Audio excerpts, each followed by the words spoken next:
إن الحمد لله نحمده ونستعينه ونعوذ بالله من شرور أنفسنا وسيئات أعمالنا من يهده الله فلا مضل له ومن يضلل الله فلا هادي له أشهد أن لا إله إلا الله وحده لا شريك له وأشهد أن محمدا عبده ورسوله صلى الله عليه وسلم أما بعد فإن خير الحديث كتاب الله وخير الهدي هدي محمد صلى الله عليه وسلم وشر الأمور محدثاتها وكل محدثة بدعة وكل بدعة ضلالة وكل ضلالة في النار. اللهم صل على محمد وعلى آل محمد كما صليت على إبراهيم وعلى آل إبراهيم إنك حميد مجيد. اللهم بارك على محمد وعلى آل محمد كما باركت على إبراهيم وعلى آل إبراهيم إنك حميد مجيد. فأعوذ بالله من الشيطان الرجيم. بسم الله الرحمن الرحيم. يا أيها الناس اتقوا ربكم الذي خلقكم من نفس واحدة وخلق منها زوجها وبث منهما رجالا كثيرا ونساء واتقوا الله الذي تساءلون به والأرحام إن الله كان عليكم رقيبا. يا أيها الذين آمنوا اتقوا الله حق تقاته ولا تموتن إلا وأنتم مسلمون. يا أيها الذين آمنوا اتقوا الله وقولوا قولا سديدا يصلح لكم أعمالكم ويغفر لكم ذنوبكم ومن يطع الله ورسوله فقد فاز فوزا عظيما. قال الله تبارك وتعالى وبشر الذين آمنوا وعملوا الصالحات أن لهم جنات تجري من تحتها الأنهار. رب اشرح لي صدري ويسر لي أمري واحلل عقدة من لساني يفقهوا قولي. رب أعوذ بك من همزات الشياطين وأعوذ بك رب أن يحضرون. سبحانك لا علم لنا إلا ما علمتنا إنك أنت العليم الحكيم.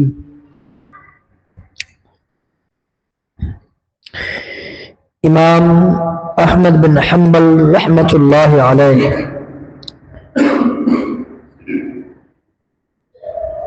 امام الانبیاء علیہ الصلوۃ والسلام کا ایک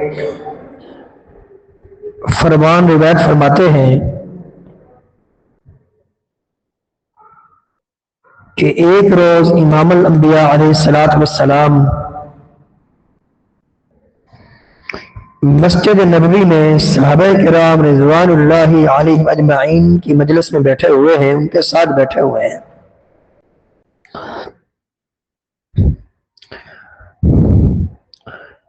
آپ علیہ الصلوۃ والسلام نے فرمایا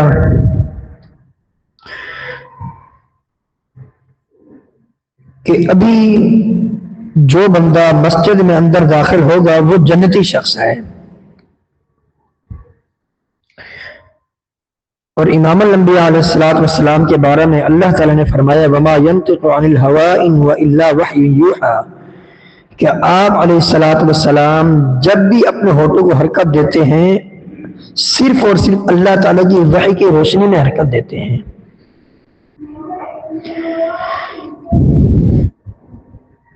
ایک انصاری صحابی اس نے وضو کیا، وضو خانے سے باہر سے وضو کیا، اپنی داڑھی کو صاف کیا، پانی ہٹایا اپنی داڑھی سے اور جوتے اپنے ہاتھ میں لیے اندر آنے لگے. صحابہ کرام دیکھ رہے ہیں اس کو، اچھا یہ شخص جنتی ہے. اگلے دن پھر نبی کریم صلی اللہ علیہ وسلم نے یہی بات بیان فرمائی کہ ابھی جو بندہ داخل ہوگا وہ بندہ جنتی ہے. پھر اگلے دن پھر دیکھا کہ تھوڑی دیر کے بعد وہی اللہ کا بندہ، وہی انصاری صحابی اسی حالت میں مسجد میں داخل ہوا۔ تیسرے دن پھر ایسا ہوا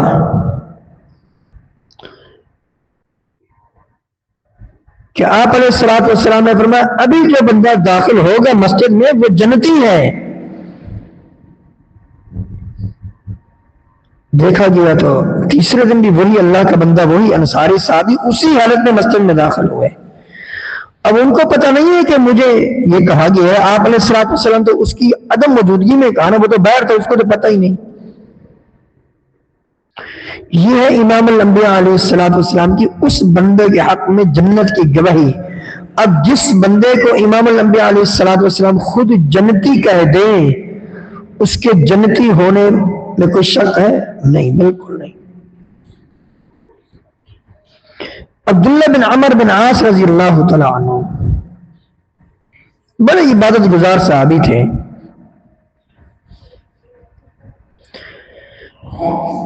اتنی عبادت کیا کرتے تھے کہ پوری زندگی یہ ایک دن روزہ رکھتے تھے، ایک دن چھوڑتے تھے۔ عبداللہ بن عمر بن عاص،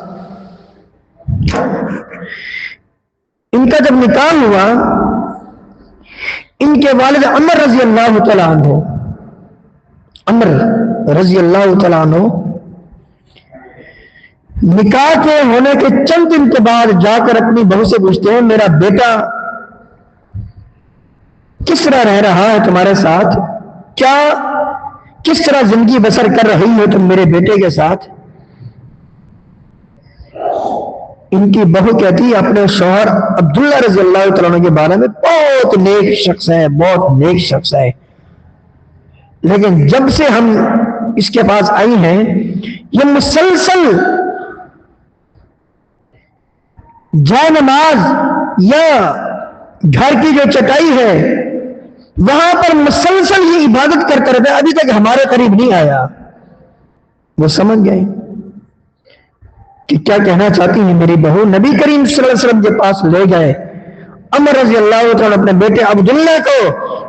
آپ علیہ الصلوۃ والسلام نے فرمایا اے عبداللہ تم پر تمہاری اہلیہ کا بھی حق ہے، تمہارے مہمان کا بھی حق ہے، فلاں کا بھی حق ہے، فلاں کا بھی حق ہے، تمہاری آنکھوں کا بھی حق ہے، تمہاری جان کا بھی تم پر حق ہے، ہر حق والے کو اس کا حق دو۔ یہ پورا واقعہ سے مسلم میں موجود ہے۔ آپ علیہ الصلوۃ والسلام کے پاس آتے ہیں، کہتے ہیں اللہ کے رسول صلی اللہ علیہ وسلم آپ مجھے اجازت دیجئے میں ہر روز روزے رکھتا ہوں۔ عبداللہ بن عمر رضی اللہ تعالیٰ عنہ، آپ نے فرمایا نہیں، ایسا کرو ہر مہینے میں 3 روزے رکھا کرو، ایام 20 کے 13 14 15 کے روزے، ایک روزے کے بدلے تمہیں 10 روزوں کا اجر ملے گا۔ انہوں نے عرض کی مجھے اس سے بھی زیادہ رکھنے کی طاقت ہے۔ آخر کار بات اس پر ڈیسائیڈ ہوئی، مکمل ہوئی کہ انہوں نے کہا اللہ کے رسول صلی اللہ علیہ وسلم چلو میں ایسا کرتا ہوں، جب آپ نے اینڈ میں بولا کہ ایک دن روزہ رکھو 2 دن نہ رکھو، انہوں نے جب کہا نا مجھے اس سے بھی زیادہ رکھنے کی طاقت ہے، پھر آپ نے فرمایا کہ چلو ایسا کرو ایک دن روزہ رکھو ایک دن چھوڑ دو۔ عید کے دنوں کے علاوہ ان میں تو روزہ رکھنا ہی نہیں ہے۔ عید الاضحیٰ ہے، اسی طرح ایام تشریق ہیں 13 14 15، یہ دن نکال دیں، عید الفطر نکال دیں، رمضان کا تو پورا مہینہ رکھنا ہی رکھنے، باقی دنوں کی بات ہو رہی ہے۔ تو پوری زندگی اللہ کے بندے ایک دن روزہ رکھتے تھے ایک دن چھوڑتے تھے، اتنی نیکی کرنے کے باوجود یہ کہتے ہیں میں ان کے پاس جاتا ہوں دیکھتا ہوں آخر ان کی کون سی نیکی ہے کہ امام الانبیاء علیہ الصلوۃ والسلام نے 3 دن مسلسل اس اللہ کے ولی کو جنت کی بشارت دی ہے۔ اپنے والد صاحب کے پاس چلے گئے، عمر رضی اللہ تعالیٰ عنہ کے پاس، کہا میں آپ کو قسم دیتا ہوں کہ 3 راتیں میں گھر میں نہیں رہ سکتا۔ ان کو بتایا نہیں میں کہاں جا رہا ہوں۔ والد نے سمجھایا ہوگا، کہا نہیں، قسم دینی پڑی۔ پھر قسم کی والد عمر رضی اللہ تعالیٰ نے لاج رکھ لی، ٹھیک ہے تم 3 راتیں جہاں رہنا چاہتے ہو رہو۔ 3 راتیں اسی انصاری صحابی کے گھر میں رہے۔ اللہ اکبر۔ کہتے ہیں میں نے کوئی خاص ان کی کوئی نیکی نہیں دیکھی، جیسے میں نیکی کرتا ہوں یہ بھی وہی نیکی کرتا، جو نیکی میں کرتا تھا یہ بھی وہی نیکی۔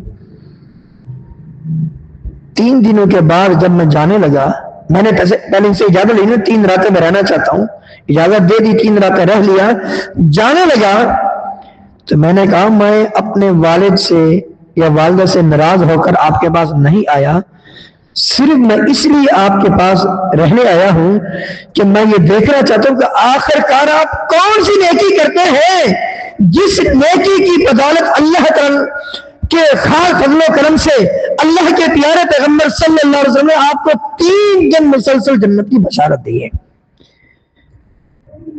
کہا چلو جا رہے ہو تو جاتے جاتے سنتے جاؤ، 2 چیزیں میں اختیار کرتا ہوں، عین ممکن ہے کہ میرے رب نے انہی 2 نیکی کو قبول فرما کر مجھے جنتوں کا مالک اور حقدار بنا دیا ہو۔ پہلی میری خوبی یہ ہے کہ میں نے کبھی کسی مسلمان کو دھوکہ نہیں دیا، کبھی کسی مسلمان کو دھوکہ نہیں دیا، کسی سے فراڈ نہیں کیا، جو بھی کاروبار کیا، جو بھی کرتا ہوں، کبھی کسی کو میں نے زندگی میں دھوکہ نہیں دیا، اور میرے دل میں نہ ہی کسی کو دھوکہ دینے کا ارادہ ہے۔ اور دوسری جو اللہ تعالیٰ نے مجھے خوبی اپنانے کی توفیق دی ہے وہ یہ ہے کہ جو خیر، جو بھلائی، جو مال و دولت اللہ تعالیٰ نے کسی مسلمان کو دی ہے، میں اس سے حسد نہیں کرتا کہ اس کے پاس ہے تو میرے پاس کیوں نہیں۔ یہ سمجھ گیا عین ممکن ہے انہی 2 خوبیوں کی بدولت اللہ تعالیٰ کے فضل و کرم سے آپ کو 3 دن مسلسل جنت کی بشارت ملی ہے۔ تو اس پورے واقعے میں ہمارے لیے درس ہے کہ جن مسلمانوں کے دلوں میں حسد نہیں، کینہ نہیں، بغض نہیں، دشمنی نہیں، عداوت نہیں، دشمنی رکھنے کا ارادہ تک نہیں، دھوکہ دینے کا ارادہ تک نہیں، یقیناً یہ لوگ جنت میں جائیں گے۔ اللہ اکبر۔ بنیادی طور پر جنت اللہ تعالیٰ نے اہل ایمان کے لیے بنائی ہے، یہ ذہن میں رہے، بنیادی طور پر۔ صحیح مسلم کی حدیث، امام الانبیاء علیہ السلام کے سامنے ایک شخص، صحابہ بھی موجود تھے، ایک جنگ میں ایک شخص کئی کافروں کی گردنیں تن سے جدا کر چکا ہے، آگے آگے آگے آگے۔ صحابہ کرام یہی سمجھے کہ شاید آج یہ بازی لے گیا، آج یہ جنت لے گیا، کامیاب ہو گیا۔ آپ علیہ السلام نے فرمایا من سرہ ان ينظر الى رجل من اہل النار فلينظر الى هذا، جس نے جہنمی کو دیکھنا ہو وہ اس کو دیکھ لے۔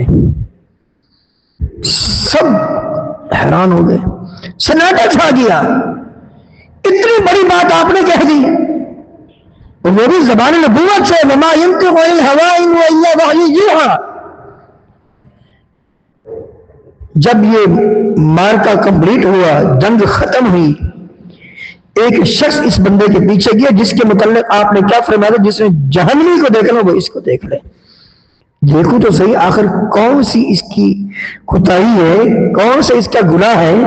یقین تو تھا تمام صحابہ کرام کو اسے جنت میں نہیں جانا، یہ جہنمی ہے، ہمیشہ کے لیے یا کچھ عرصے کے لیے یہ اللہ سے بہتر جانتا، لیکن اس وقت یہ جنت میں نہیں جائے گا، کیونکہ آپ کی زبان سے جو بات نکلتی ہے وہ اللہ تعالیٰ کی طرف سے وحی ہوتی ہے، یہ ذہن میں رہے۔ اور یہ کافر بھی مانتے تھے، یہ بات کافر بھی مانتے تھے۔ صحیح بخاری میں ہے کہ امام الانبیاء علیہ السلام سجدے میں ہیں، صنادید قریش، بڑے بڑے یہ مشرک، کافر، یہ ابو جہل، یہ مکی زندگی کی بات ہو رہی ہے۔ آپ سجدے میں گئے، ان ظالموں نے اونٹ کی اوجھلی، گندگی، غلاظت آپ کی نیچے پیٹھ پر رکھ دی۔ آپ علیہ السلام سجدے ہی کی حالت میں ہیں، آپ نے بد دعا کی۔ جتنے بھی کافر تھے اس کاروائی میں ملوث تھے، سب کو یقین ہو گیا کہ اب ہم برباد ہو گئے، لیکن ایمان پھر بھی نہیں لائے، یقین ہو گیا ان کو۔ یہ بات کافر بھی مانتے تھے کہ اس پیغمبر کی زبان سے جو دعا نکلے یا بد دعا نکلے وہ یقینی طور پر قبول ہو جاتی ہے۔ جتنوں کے نام لیے حدیث کے راوی کہتے ہیں یہ سارے کے سارے میں نے اپنی آنکھوں سے دیکھا، بدر کے کنویں میں یہ مردار یہ سارے کے سارے ان کی لاشیں موجود ہیں، سب مر گئے۔ بددعا لگ گئی، اپنے بددعا دی، اے اللہ ان کو برباد کر، نیست و نابود کر، انہوں نے میری عبادت میں خلل ڈالا، میں عبادت کر رہا ہوں، انہوں نے غلاظت پیچھے میری پیٹھ پر ڈال دی، میں تو تیری عبادت کر رہا ہوں۔ اللہ اکبر۔ بہرحال یہ تو ایک واقعہ تھا، اس بات کے حوالے سے آپ علیہ الصلوۃ والسلام کی زبان سے جو بھی دعا نکلتی وہ قبول ہے، جو بات میں نکلتی کیونکہ وہ زبان نبوت سے نکلتی وہ پوری ہوتی۔ شخص پیچھے گیا، آگے گیا، دیکھتا کیا ہے؟ اسی شخص کو جس کے متعلق آپ نے فرمایا تھا جس میں جہنمی کو دیکھ رہا وہ اس کو دیکھ لے۔ اس شخص نے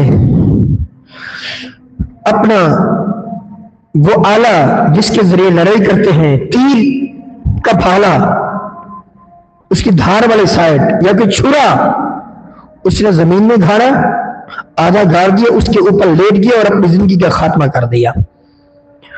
وہ شخص بھاگتے بھاگتے اللہ کے پیارے پیغمبر صلی اللہ علیہ وسلم کے پاس آتا ہے، اے اللہ کے رسول صلی اللہ علیہ وسلم، اشہد انک رسول اللہ، میں گواہی دیتا ہوں آپ اللہ کے رسول ہیں۔ کہا کیوں، کیا ہوا؟ کہا جس کے متعلق آپ علیہ الصلوۃ والسلام نے فرمایا تھا کہ جس نے جہنمی کو دیکھنا وہ اس کو دیکھ لے، ہم ڈرے، سناٹے میں آ گئے کہ ہمارا کیا بنے گا۔ میں جستجو کرنے کے لیے، یقین تو تھا آپ کی بات پر، اطمینان قلب حاصل کرنے کے لیے، دل اطمینان حاصل کرنے کے لیے اس کے پیچھے کیا، اس نے زندگی کا خاتمہ کر لیا۔ اس موقع پر آپ نے دو باتیں بیان فرمائی۔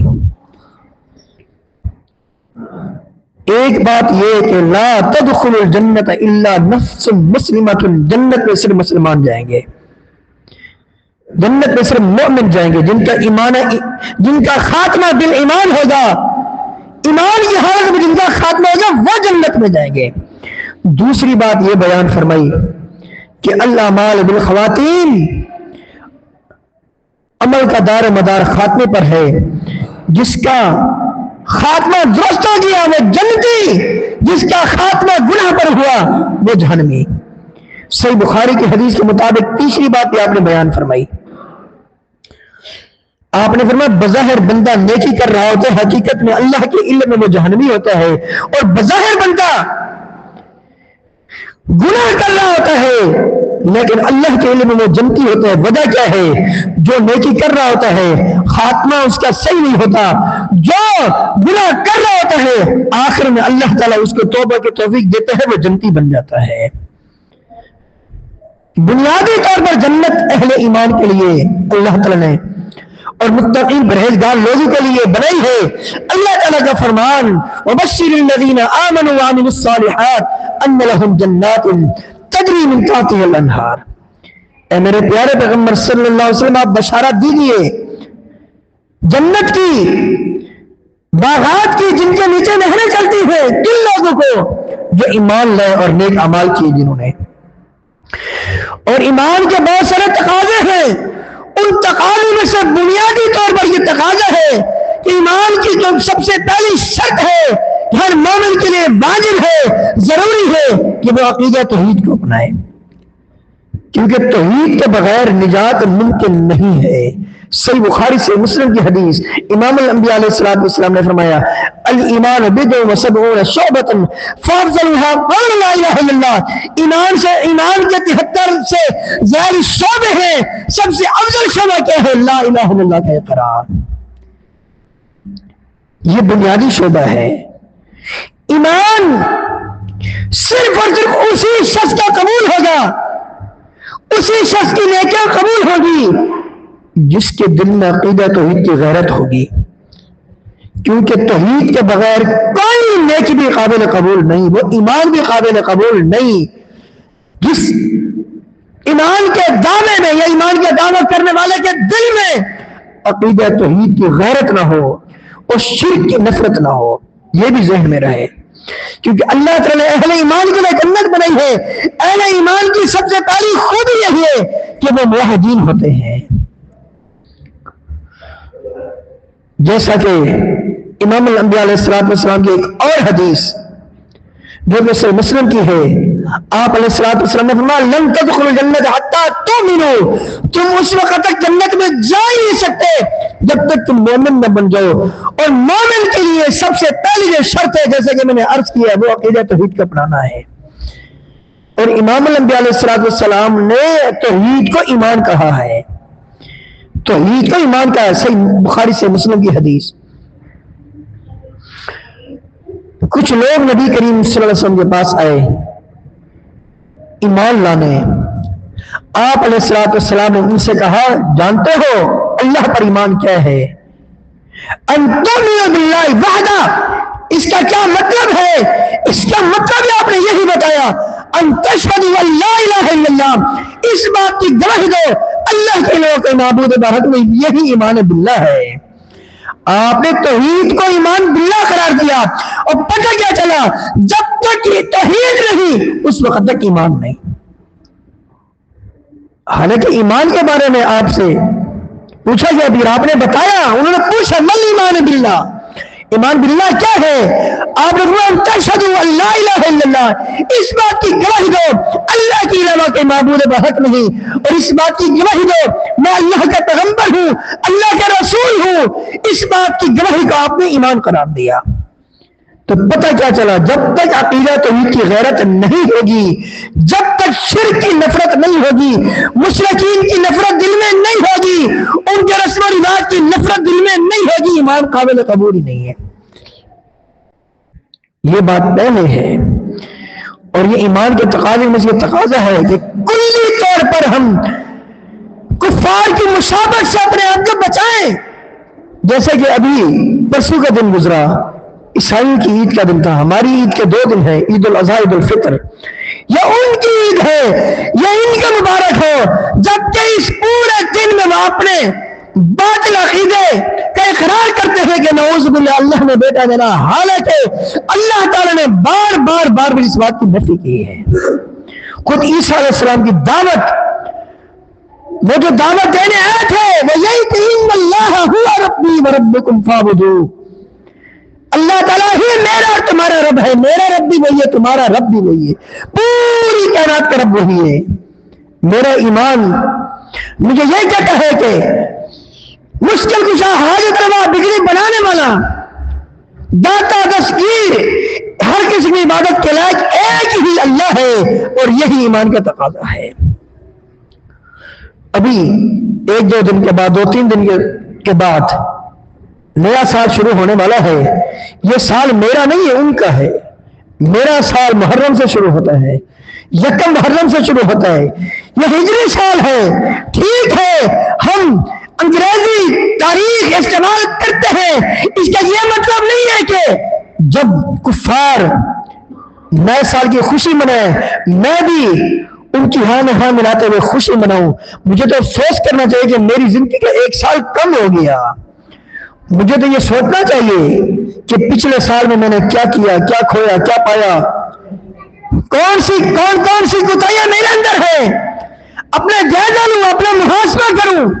الٹا یہ کہ میری زندگی کا 1 سال کم ہو گیا، اس کم ہونے کی خوشی میں منا رہا ہوں، حالانکہ یہ سال انہی کا مبارک ہو۔ یہ آتش بازیاں، یہ سب کچھ، یہ شباب و کباب کی محفلیں، یہ ایمان کا تقاضا نہیں، یہ ساری کے ساری چیزیں ایمان کے خلاف ہیں۔ نبی کریم صلی اللہ علیہ وسلم نے صحیح حدیث آپ علیہ السلام نے فرمایا من تشبہ بقوم فہو منہم، جو بندہ کسی قوم کی مشابہت اختیار کرے گا کل قیامت کے دن انہی میں سے ہوگا۔ اگر کوئی نئے سال کی خوشی مناتا ہے، یہ کفار کی، غیر مسلموں کی، یہودی کی، عیسائیوں کی، انگریزوں کی، انگنت کفار کی وہ مشابہت اختیار کیے ہوئے ہے، پھر یاد رکھنا جس طرح خوشی نہ ان کے ساتھ ہو، اللہ نہ کرے اگر توبہ نہ کی کل قیامت کے دن بھی پھر انہی کے ساتھ اٹھنا پڑے گا۔ کوئی کرتا برداشت نہیں، قطعاً نہیں۔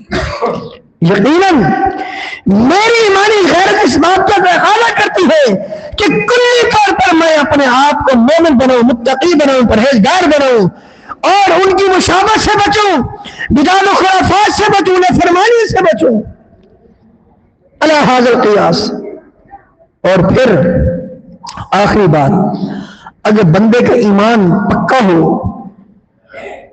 ایمان مضبوط ہو، بس اوقات چھوٹی سی چھوٹی نیکی بھی اس کے لیے جنت کا سبب بن سکتی ہے۔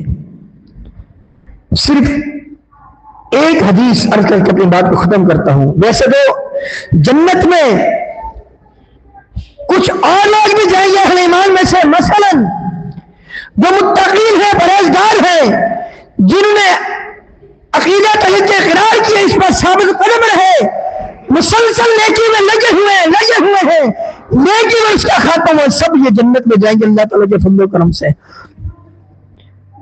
نبی کریم صلی اللہ علیہ وسلم کی ایک جامع ترمذی کی حدیث، آپ علیہ السلام نے فرمایا کہ 4 کام کر لو، جنت میں سلامتی کے ساتھ داخل ہو جاؤ گے۔ یہ 4 کام کرنے والے جنتی ہیں۔ افشوا السلام بینکم، سلام عام کرو، افشوا السلام بینکم، سلام عام کرو، اور صلوا باللیل والناس نیام، جب رات کو لوگ سو رہے ہوں اٹھ کر قیام کرو، تہجد پڑھو۔ اور نمبر 3 صلہ الارحام، صلہ رحمی کرو، قطع تعلقی اختیار نہ کرو، اپنے رشتہ داروں سے جڑ کے رہو، مل کے رہو۔ نمبر 4 اطعموا الطعام، غرباء مساکین کو کھانا کھلاؤ۔ سلام عام کرو، صلہ رحمی کرو، رات کو تہجد کے اہتمام کرو، اور غرباء مساکین کو کھانا کھلاؤ۔ تدخلوا الجنت بسلام، سلامتی کے ساتھ جنت میں داخل ہو جاؤ۔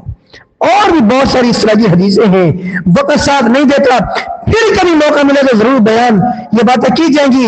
یاد رکھیے جو جنت میں چلا گیا اس سے بڑھ کر کوئی خوش نصیب نہیں ہے۔ سب سے بڑا خوش نصیب، سب سے بڑی خوش نصیبی، سب سے بڑی کامیابی یہ ہے کہ تم جنت میں چلا جائے۔ ذالک الفوز العظیم، ذالک الفوز العظیم۔ اللہ تعالیٰ نے فرمایا یہ بہت بڑی کامیابی ہے، ایسی بڑی کامیابی ہے جو ہمارے تصور سے بالا تر ہے۔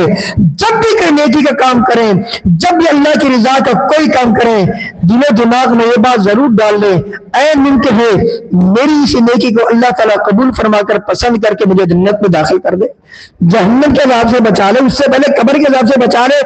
جب بھی نیکی کرے، نیکی کرنے سے پہلے میرے محترم بھائیو ساتھیو یہ ضرور دل و دماغ میں بات بٹھا لے، اے اللہ یہ میری نیکی قبول فرما لے، اور دل میں یہ بات ہو، یہ تمنا ہو، یہ عرض ہو، عین ممکن ہے میری یہ نیکی میرے جنت کے داخلے کا باعث بن جائے۔ استغفر اللہ لی ولکم ولسائر المسلمین۔